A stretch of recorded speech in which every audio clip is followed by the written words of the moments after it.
नमस्कार साथियों, आपका स्वागत है लाइव वर्ड में। और आज हम बात करेंगे पेंशन वेतन से संबंधित खबरों के संबंध में। तो एक बहुत बड़ी खबर निकल कर आई है, जो आने वाला साल है वो काम करने वालों के लिए बहुत अच्छा है। सरकार वेतन और पेंशन 5 गुना तक बढ़ाने वाली है। चुनाव को देखते हुए जो लोकसभा चुनाव होंगे उसके कारण लोक जनता के लिए सरकार की ओर से प्रयास किया जा रहा है और इसके साथ साथ बहुत सारे गिफ्ट देने की भी तैयारी की जा रही है। देश के करोड़ों कामगारों को एक तोहफा मिलने वाला है।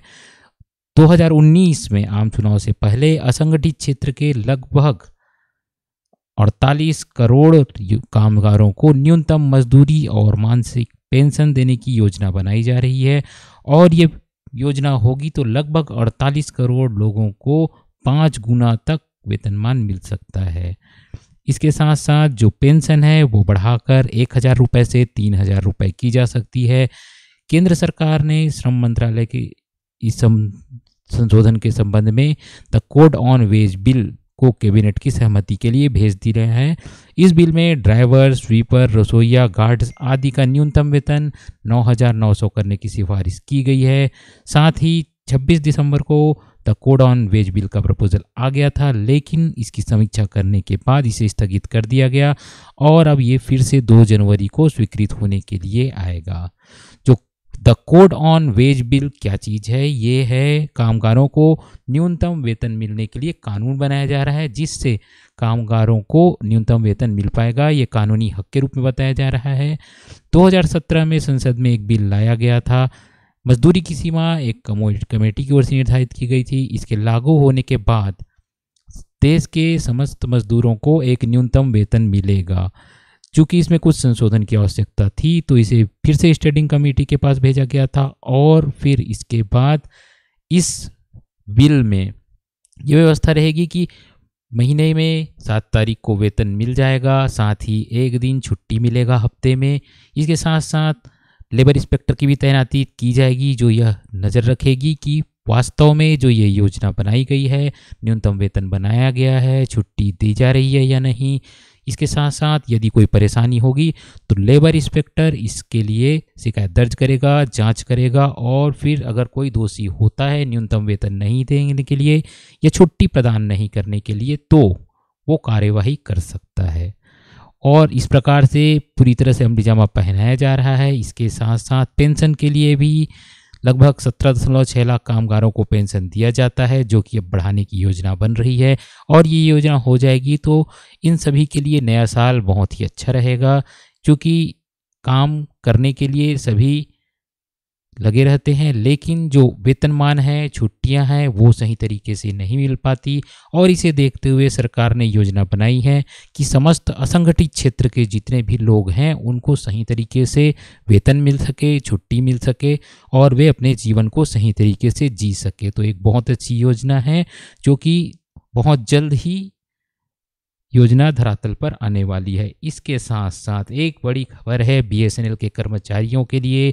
उनको 7वें वेतनमान की तरफ से बहुत अच्छा तोहफा मिला है। अब उन्हें बढ़ा हुआ सैलरी और पेंशन मिलेगा नए साल में, अर्थात 1 जनवरी से उनके लिए नई व्यवस्था हो गई है। काफ़ी समय से वे मांग प्रदर्शन कर रहे थे, लगभग 6 महीने से अधिक समय से मांग और प्रदर्शन चल रहा था और अब जाकर उनका मांग स्वीकृत हो गया है और केंद्र सरकार वेतन और सैलरी बढ़ाने के लिए राजी हो गई है। वित्त मंत्रालय के मुताबिक 7वें वेतनमान आयोग के तहत बढ़ने का काम पूरा हो गया है और इसके बाद अब सभी कर्मचारियों को नया वेतनमान मिला जाएगा। इसके लिए केंद्र सरकार ने सर्कुलर जारी किया है कि संशोधन का मांग पूरा हो गया है। समस्त कर्मचारियों द्वारा काफ़ी दिनों से अपना वेतन और पेंशन बढ़ाने की लगभग 6 महीने से अधिक से मांग की जा रही थी, तो इसके लिए सर्कुलर जारी कर दिया गया है और इसके लिए टेलीकॉम डिपार्टमेंट और संचार राज्य मंत्री मनोज सिंह सिन्हा के साथ बैठक में इस बात पर फैसला लिया गया। इससे लगभग 20.5 लाख कर्मचारियों को लाभ होगा। जो महाराष्ट्र के हैं वो उनका भी वेतन और पेंशन का संशोधन का मांग पूरा हो गया है। साथ ही BSNL के सभी कर्मचारियों का 7वें वेतनमान के तहत फायदे का मांग पूरा हो गया है। इसके अलावा जो नए फैसले जो इस साल होने वाले हैं जो कि आपकी ज़िंदगी पर भी असर करेंगे और साथ साथ देश का रास्ता भी निर्धारित करेंगे, जो इस साल आने वाले हैं, जिनका फैसले का प्रभाव होगा। इसके साथ साथ केंद्र सरकार ने कई फैसले लिए थे जो कि कष्टदायक भी थे, और अब कुछ फैसले ऐसे भी थे जो कि आने वाले समय में अपना असर दिखाएंगे। और इस साल जो फैसला निकल कर आ रहा है उसमें सबसे पहले है यूनिवर्सल बेसिक इनकम, अर्थात निश्चित रकम हर नागरिक के अर्थात हर परिवार के खाते में डाली जाएगी, जिससे उन्हें अपनी बुनियादी ज़रूरत जैसे रोटी कपड़ा इत्यादि की आवश्यकता है वो सब पूरी हो सकेगी। अंतरिम बजट में इसका ऐलान किया जाएगा फरवरी 2019 में, और लगभग 20 करोड़ लोगों को इस स्कीम में शामिल किया जाएगा। काफ़ी समय से सरकार इस स्कीम पर काम कर रही है, और मध्य प्रदेश में 2010 से 2016 तक एक प्रोजेक्ट चलाया गया था जिसके अच्छे नतीजे आए थे। इसके देखते हुए और बहुत सारे देशों में साइप्रस, फ्रांस, अमेरिका के कई राज्य, Brazil, Canada, Denmark, Finland, Germany, Netherland, Ireland, Luxembourg जैसे देशों में ये प्रक्रिया चल रही है, और इसी योजना को भारत में चलाने की योजना है, जिससे ये योजना आने पर हर किसी को अपनी बुनियादी ज़रूरतें पूरा करने में आसानी होगी, चाहे देश की परिस्थिति किसी भी प्रकार से हो, लेकिन इस तरह की योजना से लोगों को लाभ ही होने वाला है। अगली योजना है जो उज्ज्वला योजना है। पहले उज्ज्वला योजना के तहत परिवार की महिलाओं को गैस कनेक्शन दिया जा रहा था, और योजना की शुरुआत की गई थी। योजना की डेडलाइन 2019 थी, 2016 में ये योजना चालू हुई थी, और अब लगभग 6.5 करोड़ लोगों को इस योजना का लाभ दिया जा चुका है। मई 2018 तक 3 करोड़ लोगों को दिया गया था इसका फ़ायदा। अब इस योजना को गरीब परिवारों को जोड़ा जा रहा है, जिनके पास राशन कार्ड है उन्हें भी इस योजना के तहत सिलेंडर दिए जा रहे हैं, और इसके साथ साथ गैस की जो किल्लत है उसे दूर करने के लिए बॉटलिंग प्लांट लगाए जा रहे हैं। साथ ही जो डिस्ट्रीब्यूटर है उनकी संख्या भी बढ़ाई जा रही है, जिससे लोगों को आसानी होगी स्वच्छ और गैस सिलेंडर लेने में। अगली योजना है सौभाग्य योजना।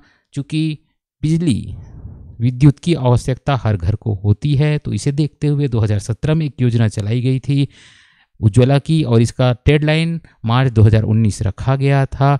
अब इसे बढ़ाकर 2019 दिसंबर कर दिया गया है, जिससे प्रतिदिन 1 लाख घरों तक बिजली पहुंचाया जाएगा, और इस योजना की लागत लगभग 16,320 करोड़ है।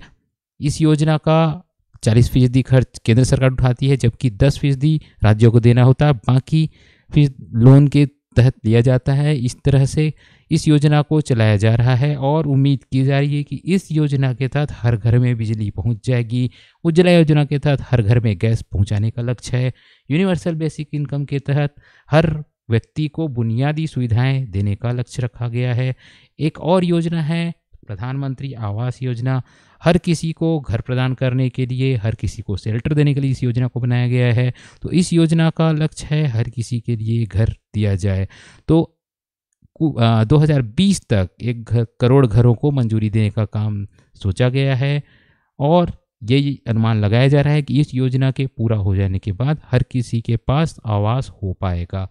एक और बहुत महत्वपूर्ण योजना है जन धन योजना, जिसका लक्ष्य रखा गया था कि हर व्यक्ति को खाता प्रदान करने के लिए, हर किसी को बैंक सुविधा से जोड़ने के लिए, जिससे जीरो बैलेंस पर खाते खुलवाए गए थे। तो लगभग 33 करोड़ से अधिक लोगों को बैंक खाते खुलवाए गए थे, और अब ये पता चल रहा है कि बहुत सारे खाते जो हैं वो अब इनमें जमा राशि हो गई है, और लोग रेगुलर तौर पे इसका उपयोग करना प्रारंभ कर चुके हैं, जिससे उनके जीवन में बहुत ज़्यादा परिवर्तन आया है। तो ये बहुत सारी योजनाएं हैं जो कि हर किसी के लिए लक्ष्य रखा गया है। यूनिवर्सल बेसिक इनकम से हर किसी को बुनियादी सुविधा देने का लक्ष्य रखा गया है। उज्ज्वला योजना से हर किसी के पास गैस सिलेंडर पहुंचाने का लक्ष्य है। सौभाग्य योजना से हर किसी के पास बिजली पहुंचाने की योजना है। आवास योजना में सबको घर प्रदान करने की योजना है, और जन धन योजना से सभी को, अर्थात जो भी व्यक्ति देश में निवासरत हैं उनको बैंक खाते प्रदान करने। तो इस तरह से बुनियादी सुविधा, गैस की सुविधा, बिजली की सुविधा, आवास की सुविधा और खाते की सुविधा हर किसी को मिल पाएगी। यही हमारी कामना है। आप सबको नववर्ष की बहुत बहुत शुभकामनाएं। आपसे अनुरोध है कि हमारे वीडियो को लाइक अवश्य करिएगा। और ये जो योजनाएं हैं ये पूरी तरह से यदि लागू हो जाती हैं तो देश का बहुत बड़ा हिस्सा बुनियादी सुविधाओं से वंचित नहीं रहेगा और उसके लिए हर तरह की सुविधा ले पाना आसान हो जाएगा। तो आपसे अनुरोध है कि हमारे वीडियो को लाइक अवश्य करिएगा, साथ ही हमारे चैनल को सब्सक्राइब करिए, हमारे साथ जुड़िए। हम आपके लिए इसी प्रकार आपके लिए योजनाएं और जानकारियां लेकर आएंगे जो आपसे जुड़ी हैं। 9 वर्ष में भी हमारी कोशिश होगी कि अधिक से अधिक आपके लिए जानकारी लेकर आएँ जिससे आपका लाभ हो। तो आज के लिए इतने साथियों, आपसे अनुरोध है कि इस चैनल को सब्सक्राइब अवश्य करिए क्योंकि आपका अपना चैनल है। हम आपके लिए आपके वीडियो लेकर आते हैं जो आपसे जुड़ी है। तो आज के लिए इतने साथियों, धन्यवाद, नमस्कार।